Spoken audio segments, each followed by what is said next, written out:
இனிய காலை வணக்கம் என்னவர்களே. நான் தான் உங்கள் பாரதி பேசுகிறேன். ஒரு குட்டி கருத்து சொல்லுது லாஸ்ட்டாக இருக்காளுங்க. அதில் ஒரு கருத்து இருக்குது. ஒரு ஊரில் ஒரு தீர்க்கதரிசி இருந்தார். அவர் கடவுளுக்கு உண்மையாக இருந்தாராம். ஒரு நாள் அந்த தீர்க்கதரிசி ஊரில் இந்த தண்ணி பஞ்சம் வந்துட்டு அந்த உடனே கடவுள்கிட்ட போய் கேட்டாராம். கடவுள் வந்து அடுத்த ஊருக்கு போ, அங்கே ஒரு விதை பெண் இருப்பாங்க, அவங்கள்ட்ட போய் நீ உணவு கேளு அப்படின்னாங்க.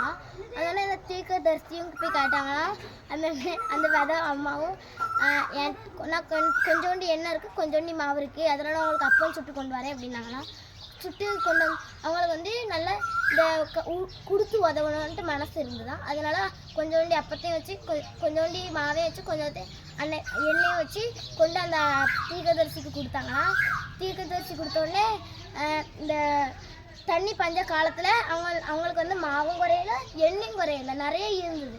அதனால நம்ம கடவுளுக்கு உண்மையாக இருக்கணும். கடவுளுக்கு கீழ்ப்படிஞ்சோம்னா நம்மளுக்கு கடவுள் இதுக்கும் மேலே தருவாங்க. நம்ம ரொம்ப நாள் நம்ம இந்த உலகத்தில் இருக்கலாம். நம்ம இல்லாதவங்களுக்கு கொடுத்து உதவணும். பாய், நம்ம நாளைக்கு சந்திக்கலாம்.